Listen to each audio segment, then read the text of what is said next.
All right, what is going on, everybody? We are back for our Week 9 NFL review show here. Unfortunately, Max was busy this week and wasn't going to be able to do the show. So we got Danny, his twin brother, on the show. Some of you guys might not even see the difference between the two. But Danny, what's going on, man? How you doing?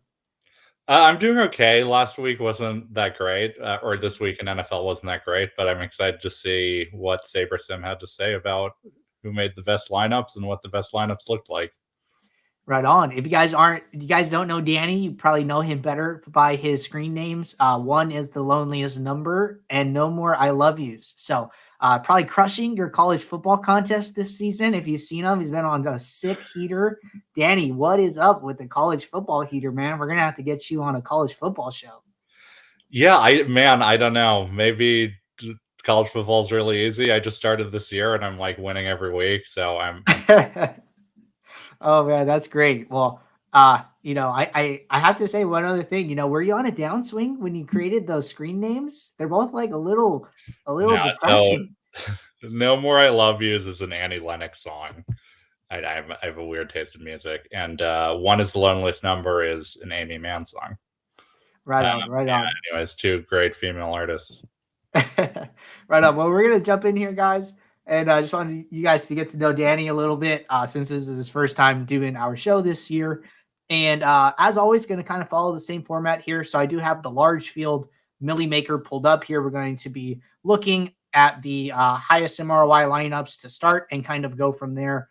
Did want to call out that these are sorted by highest Sim ROI to lowest, but there is like a little bug here where it's showing it as projected score. But I did double check this, and we all are good to go here. So, Danny, man, what what were your thoughts on yesterday's slate? And I'm gonna pull up some ownerships here, and I would love to hear some like general thoughts and ideas you had kind of going into the slate.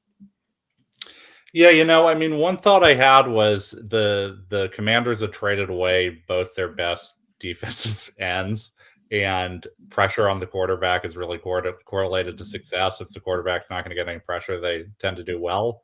So I was definitely high on Demario Douglas and Terry McLaurin. They both did okay, but didn't have the sort of upside games I needed for them to win. I was kind of on CJ Stroud. I the Texans did not have their starting running back. Tampa Bay last year, I think they were really high. Their opponents passed on them a whole lot. This year, kind of the same thing. It kind of made sense that CJ Stroud would throw more. He has a lot of really talented receivers. He has a good tight end. So it sucks because in hindsight, I feel like maybe I could have been higher there. But I didn't really have like a very strong play this week. I thought Demario Douglas was really good value.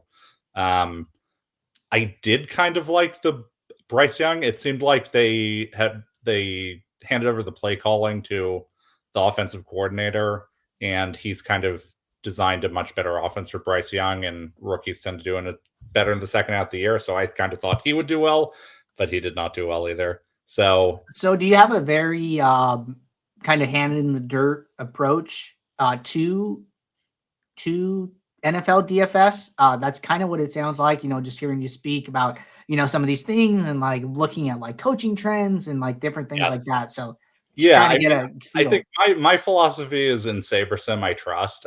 I don't believe that I can come up with better lineup construction for my lineups than SaberSim can. So really my entire goal is to adjust the projections the best I can and try to maximize accuracy, and then let SaberSim make the best lineups for me. So I'm really in the weeds of trying to figure out every single little piece of information I can get that may give me a little bit of edge. Gotcha. Yeah. I don't know how many of our shows that Max and I do that you watch. I know a lot of people have been keeping up with them, but CJ Stroud is a name that has just like come up over and over this year. He's very interesting, right? He's like been the best rookie quarterback out of his class. Sometimes it feels like some weeks people are just all over him. Some weeks people don't know what to do with him. And he has just been kind of a name that we've brought up over and over and over again. And like some weeks he's a good play, and then some weeks he's a bad play. So very, very interesting. Just kind of the dynamic with him. But I would love to jump in here and start looking at some of the highest sim ROI lineups and maybe get your thoughts on some like the trends that we're seeing and hear some takeaways. Yeah, the thing that stands out right off the bat is we're going pretty cheap at quarterback. These are some pretty contrarian quarterbacks, I think. Yeah, just very small ownership. Mm-hmm. I think probably I didn't actually check the ownerships yesterday, but I assume most people played like Jalen Hurts or Dak Prescott or something like that. Right. Dak was the highest owned at about 16%. And then Derek Carr, Jalen Hurts. Interesting. Yeah. Yeah. So, yeah, it just, the one thing that stands out is just cheap quarterbacks and not necessarily having to use, like, I don't think SaberSim was too low on Dak Prescott or Jalen Hurts. I think we had pretty good projections for QBs. So the fact that, like, we're getting overwhelmingly cheap quarterbacks, I think let SaberSim put the cheap quarterbacks into your lineups, even if you don't, like, absolutely love them. We have, like, I've been playing this game for a long time. You see these cheap quarterbacks go completely off sometimes. So yeah, that stands out. Another thing is the best one is a Bryce Young, Adam Thielen single stack. It kind of made sense to me that single stack may have been more optimal this week because there's like a lot of places to save money with like Devin Singletary and Demario Douglas and Terry McLaurin. There weren't really like super expensive guys that could fill up your lineup. So it kind of makes sense that you could do a single stack and then fill with kind of the best values. Right. Right. Although with I think the I'm Daniel Jones lineup, that seems really strange to stack the defense with the QB that would be optimal. But the Giants D was really, really cheap. Yeah. No, Unfortunately, that second lineup actually is like really interesting, right? Because I think what I'm seeing here, a lot of like game stacks, a lot of run backs, QB plus one with a run back, QB plus two with two bring backs, QB plus one with two bring backs, right? A lot of these like very, very heavy stacks. You're seeing it, lineups four, lineup five, no bring back, but lineup six as well. So like out of the top six lineups, five of them are some type of game stack here. So very interesting, the kind of correlation dynamic going on there. And yeah, that second lineup, actually so interesting that, not only are you stacking the defense with your quarterback, but you're also playing two players on the opposing team. And I think it's like a common rule that people use in NFL, which is like one of the preset options that we even have in the app to make it easy for people is don't use a defense against an opposing position player, right? So this Sim ROI lineup kind of going directly against that theory or that heuristic. yes. Really. And I wonder if there's something wrong or it just the Giants lineup was so cheap that getting the rest of these players in just made it worth it. I don't know. Mm-hmm. It's certainly very interesting. The game. Defense is not like a big part of your lineup. Like you can have a defense do nothing and still, win the Millionaire Maker. So I Right. don't know. Maybe it Right. was just worth it to just put the Giants lineup in there, even though it is. I'm sure it was negatively correlated with the rest of this lineup. Yeah. Yeah. Maybe it was just Definitely. worth it anyway because it's just like it's not that highly projected anyway. Well, I'm going to hop over to our users here. And then typically what we do here is look at some of the players who maxed out this tournament here and look at their Sim ROI characteristics from a portfolio. So this is a name we've seen before, MB Habes here. And they are our top Sim ROI portfolio player of the week. So congratulations to them for grading out well in the Sims here. And I want to jump into some of their portfolio characteristics, probably starting with stacks here. So, Danny, give me your thoughts, man.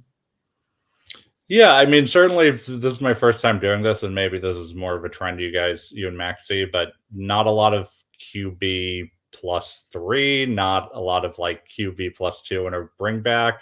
It's sort of skinny stacks here. You get a QB right, which +2. is what you were alluding to right earlier. It's just like, hey, I thought this was like a pretty good week for skinny stacks. I'll tell you what, something that we do see usually pretty often here is that the builder does generally like these very correlated stacks, QB +2s, QB +3s, a lot of bringbacks, right? So I'm kind of surprised to see here like so many skinny stacks with a QB +1 with one bringback, QB +1, making up like 50% of the portfolio here. Usually for these high Sim ROI portfolios, we're seeing like greater than a 50-50 split of like QB plus twos or QB plus threes being like, I don't know, closer to like 70% used in some of these. So this is definitely a little different, but also talks to how, there are no one size fits all answers for DFS, just setting the same rules each and every week. Like slate context is always changing. Pricing is changing, injury dynamics, all of those things really come into play. And you just can't have these one size fits all answers all the time. Yeah, for sure. And that's why I like in SaberSim I trust, because it's just so hard to know, like the sim, like we're doing the math the best we can to figure out what are actually the optimal lineups. And SaberSim can tell you, okay, this is actually a good QB plus one and bring back week, or, or just a QB plus one or just a QB plus two. Right. So these are the top exposures for this user here. And I'm seeing a lot of the things that you talked about, getting that value on Devin Singletary. Like, hey, Adam Thielen is their highest exposed wide receiver. And not only that, but Bryce Young is also their highest exposed quarterback, right? So taking that angle with the Bryce Young, Adam Thielen stack here, getting to a lot of DeMario Douglas, like you said, very interesting, Josh Jacobs is in 41% of his lineups, and then the Giants are in 27%. So I don't know how many of those, are together, if any, but also very interesting trends to like see these players and these kind of combinations coming up very frequently here. Yeah, for sure. I mean, I would think probably mostly the Giants defense is not with the Jacobs lineup, and that can honestly be good for risk management in general. If you have lineups that will do well when the other lineup does badly. So that can be actually a pretty decent move from a risk perspective. Gotcha. Just like, hey, taking, I actually like want to ask you about that, because that's something that I've always thought about or kind of struggled with. I think mostly like in terms of like MLB, you would see this a lot where like a portion of your lineups would like be the pitcher, right? And then a portion of your lineups are like directly opposed to that with like a stack against that pitcher. And then you end up in this spot where like, I don't know, 60% of your portfolio is like kind of all riding on the outcome of like this one game. And what are your thoughts on that, on like a 10-game main slate for NFL, bringing it back to NFL? Like how do you feel about, such a big portion of your portfolio being focused around a single game on a large slate? I mean, it's tough. There's trade-offs with, having, this is a very high, DFS is a very high variance game. There's really no getting rid of the variance. You can minimize it by doing something like you're describing, where in MLB you play a pitcher and then you play some stacks against that pitcher, because then if the pitcher does really badly, obviously the stack you played against them is going to do well, and that's going to minimize your risk somewhat. But it's definitely not great for your EV. I think in general, you should be thinking of what's going to maximize my EV and not what's going to minimize my risk, because there's no avoiding the risk. And who knows, like if you don't have a big edge, and it's hard to have a huge edge at any of these sports, doing aggressive risk management may actually make your lineups bad. So yeah, I mean, I would generally not worry as much on the trying to make a very like a less risky portfolio of lineups. I would just try to maximize your EV. Like if you think, I mean, playing just one game and playing like both sides of it sounds like, sometimes that could be a higher variance strategy. Sometimes that could be a lower variance strategy. It's hard to tell, but you just gotta, I just do what SaberSim tells me with whatever my projections are. And if that's what it likes, then let's go for it. I think that's well said. I think a lot of people, I was actually talking to somebody about this in support today. It's like, hey, the great thing about DFS is that the first word is the D stands for daily, man. You have a terrible day today, but guess what? We get right back on the horse tomorrow, and we get after it. And that's why, contest selection is important. That's why bankroll management is important, to allow you to, get all those slates in and get your shots on goal. So don't get hung up too much. I think it's easy in football because, these main slates are weekly to like get hung up on the results for like one given week here, but just stick at it and be very consistent, and, building a review process, similar to kind of how we talk on the show, is this is really like an example for you to take into your own contest that you're playing and do some analysis and figure it out, right? Try and get some of these trends and ideas. So that's all it really is at the end of the day. Keep your head up, and there is always more DFS to play. Yeah, just adding to that, one positive thing I saw when we were looking at who the best SaberSim thought the best ROI players were, you have like the most winningest players in the game, like Chipotle Addict, Rookie D. I don't know if we saw Utica in there. Who did we see in there? But a bunch of the really good players. So that tells me that SaberSim really does know what it's doing. Like we've designed something that really is good at evaluating what the best lineups are. So I think, I've done careers in poker and daily fantasy, and both of them are not games where you can be results oriented. You can't say, oh, I lost this week because I did something wrong. There's just a very heavy luck aspect to it. So the fact that we're seeing, hey, these really winning players, SaberSim thinks their Sim ROI is really, really high, which is good because that's how it's been in real life. These guys do win a lot of money. So that's telling me that, maybe I had a bad week this week, or you have a few bad weeks, but SaberSim is able to tell you what the good ROI lineups are. Right. Definitely agree with you there. But if you are good with this, I'm ready to jump over to our high stakes million and see some of the comparisons between this large field and the small field. What do you say? Go for it. Sweet. All right. So I have that one already pulled up over here, and I'm going to start by popping out this players tab and then see, where were the sharp players at compared to, our larger field here, right? Entry into this tournament is $4,444, only 634 total entries in this lineup. So, in this contest, rather. Yeah, interesting. I mean, certainly more Alvin Kamara, I think, and more CD Lamb. The CD Lamb one ended up being really good, but Kamara ended up doing really badly, I think. Maybe more Jonathan Taylor, less Devin Singletary, or I'm not sure. Less Adam Thielen. Mm-hmm. Yeah, it's definitely interesting. Right. So we're seeing a lot more. Well, people did love the Douglas play, right? So that's good to know. Yeah. A lot more Kamara, Lamb, Taylor, maybe even some AJ Brown. I don't remember seeing him as much. Maybe a little more Bijan.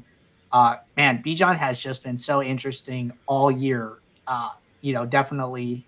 I feel like people are talking about him and his usage each and every week. And, I feel like almost like the larger field, like the masses, the more like public side, is a little more like afraid to play him just because of his like uncertainty. But then you see like the sharps come in and like, no, like, they don't kind of buy into that as much, and they're willing to just play him more when they think that he's a really good play. So I find that interesting as well. Yeah, I think the sharper players are right. I'm very in on Bijan. I think what he's done in the first half of the season is just really bad luck.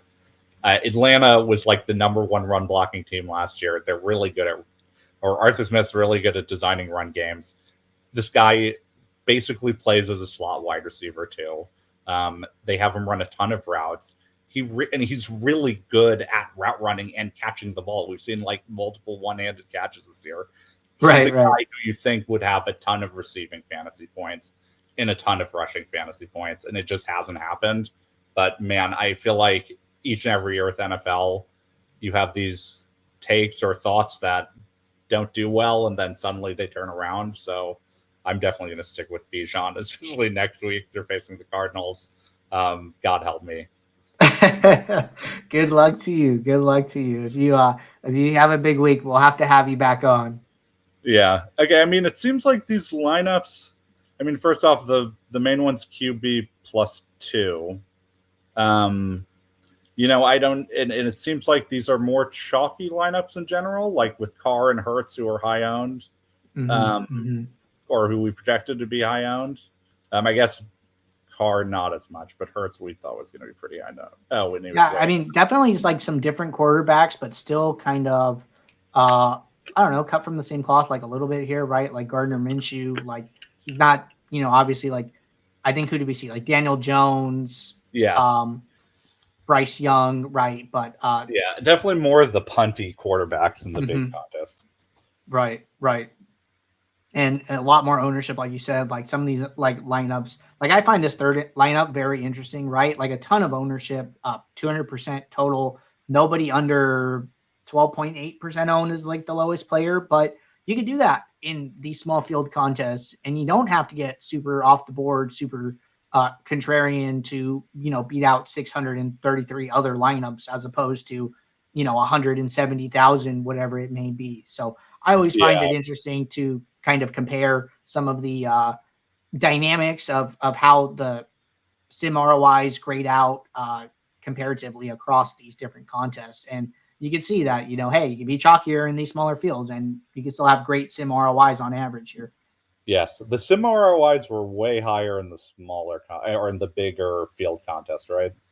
Right. Yeah, I mean Yeah. that makes These do perfect seem sense. low. But yeah, it's like weren't the top lineups like 800% ROI in the bigger field, or was I wrong? I think you're right. Yeah. Yeah. So this is, I mean, I guess Hey, that's you're also a good making sign. a appearance here. Number 6, Danny, or I'm sorry, number 5. Number 5 Sweet. highest sim ROI here. I just gotta keep the process going, man. Love that. And okay, I'm gonna hop over and we'll look at some of our users who maxed out this contest. So let's go to users. Let's see. 19 was the max here. 19. And let's go with highest sim ROI. So it looks like the whistles go woo. And something popping to me kind of right off the bat here is that these ROIs are like pretty low, all things considered, right? I mean, 30% for the highest. Like, do you think that's like a result of this payout structure? Almost like 50% going to first. If you're maxing this contest, I mean, if you don't win, you're taking a huge loss, right? Just because it's so top heavy. But the reason that these guys are maxing is because they want as many chances as possible to win that first place prize. But maybe like maxing isn't super ideal for like this heavy of a payout structure. Like, what do you think about like entering less than the max? I would say for something like this, Danny. So I'm not. The payout structure is bad in terms of variance, but it's good in terms of profitability, because the things that are going to because all that matters is you want to maximize your chance of winning. It doesn't matter if you get like a top 10 or a top 50 or whatever, or cash. You just need to win. And there's a different strategy you need to take to win the contest than you would take if you're just trying to cash. So as far as like profitability goes, 20% ROI is honestly pretty good. I used to play heads up sit and goes for a living in poker, and my ROI was like 1%, and I was like thrilled. So 20% is quite good. So these guys, they have a lot of money. They've won for a long time. They're willing to, take a 20% ROI in this contest, and take the variance. And I mean, they're going to lose most weeks, right? But the one time in the season, hopefully you hit, or multiple times if they get really lucky, makes it all worth it. I hear you. So we're looking at the whistles go woo here. 19 lineups in total, and I'm looking at his stack exposures first. So a lot of QB +2. Nothing bigger than that. Or I mean, we did have one lineup that was a QB +2 with a bring back. But yeah, I mean, this is another example of like, hey, skinny stacks were a fairly good player, just lower overall stacks here in general, which is what you were saying at the beginning of the show. Right.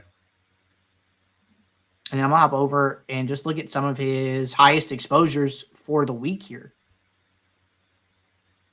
Yep. So, I mean, yeah, Josh Jacobs, I remember the coach said this week he wanted to establish the run, and they definitely did. And Giants were another team they traded away one of their best defensive players, Leonard Williams, I believe. So right. That seemed like a good play. Yeah, those are like definitely spots where, the sim is not going to, understand when the coach says Josh Jacobs is the heartbeat of our team. Like, how Right. can the sim, Sure. quantify that, right? So I get it. Right. Well, hopefully one of our modelers saw the quote and maybe bumped him up a little bit. Yeah. But I guess he ended up losing like 3 yards on the last play of the game, and that didn't give him the 100-point bonus. So he ended up being Oh not no, I incredible. did not know that. So he lost the 3-point Yeah. bonus from losing yards on the last run. That sucks. Yeah. That's brutal. I find it interesting that his highest leverage play is like actually a defense, right? Like he's Hmm. basically kind of matching on Demario Douglas, like taking a stand on like Josh Jacobs, but then pretty like flat here, right? I mean, other than Yeah, like interesting. And Jacobs, we Hubbard. liked the ROI of all these lineups. He was the highest ROI of the maxers. Yes, yes. Yeah, so and that just goes to show that you don't have to be totally contrarian. Like, if you have similar ownerships for the field, but your lineup construction is better, that may be good enough. Mm-hmm. Yeah. And I mean, looking at, he used 8 quarterbacks here, Yeah, nobody more than in 4 lineups out of his 19. So like just very like flat, taking a couple shots where he thought like some of the best plays on the slate were. And, right. for whatever reason, like he thought the Patriots were a great play. Yep, And, Josh Jacobs, right? So very, yep, very interesting there. yeah, for sure. No CJ Stroud though, fortunately. Right, right. Yeah. That's the No one. CJ. That's the one guy he needed. Yes, you did. But Danny, man, is there any last things you're seeing here, or you want to give us your final thoughts on week 9? Yeah, I mean, I think the lessons I feel like I'm getting are um, in Saberson we trust. The skinny stacks seem fine. I guess maybe I'm interested to see this for multiple weeks and see what it likes different weeks. It doesn't seem like you really have to be that contrarian. I think that's one of the lessons Max is telling me he got from this is that sometimes Sabersim thinks the high owned play is fine, and it's actually good to play them even though they're going to be high owned. So I think just don't try to get too cute. Um, Trust in Sabersim and try to you know make the best projections you can and trust that they're going to make you some good lineups. Right, right. I'd say that, one thing that I've seen here that I kind of continue to see is that, you referred to them as like punt quarterbacks, like punt Mm-hmm. quarterbacks in high correlated lineups seem to grade out really well in the Sims here, whether that's a team stack, whether that's some type of stack with bringbacks, whatever it is. But these correlated punt quarterback lineups seem to do really well. Listening and keeping your eyes and ears open for coach speak and trends can be very useful with, trades and with head coaches getting fired and team dynamics shifting, right? These are very high variance situations where we have, 8 weeks of data on the Raiders, but it's so it could change overnight Mm-hmm. because just of these coaching dynamics changing. So that's incredibly hard to pick up in modeling and a spot where you could definitely add some value by just paying attention and trying to see what's going on. Yeah, for sure. That was a great point. Another thought I had was, you know, really game selection is so important. It can be so tempting to do like, if you have the money to do like, let's do one in this 4K contest, for a good shot at $1 million. But stick with the low stakes, stick with the highest entry tournaments. Those are really the juiciest ones you're going to get. Yeah, and don't be tempted by these higher stakes tournaments unless you're really successful, or somewhat successful, and you feel good about taking the risk. Yeah, well said. We did do our DFS profit plan contest selection video at the start of the NFL season. If you guys need a refresher, that is the first video in our How to Beat NFL DFS in 2023 playlist on our YouTube channel, which just signifies how important contest selection and bankroll management are. But Danny, man, thank you so much for joining me this week here. And we'll be right back next week for our Week 10 review show. So as always, guys, take care. Good luck. We will see you. Thanks.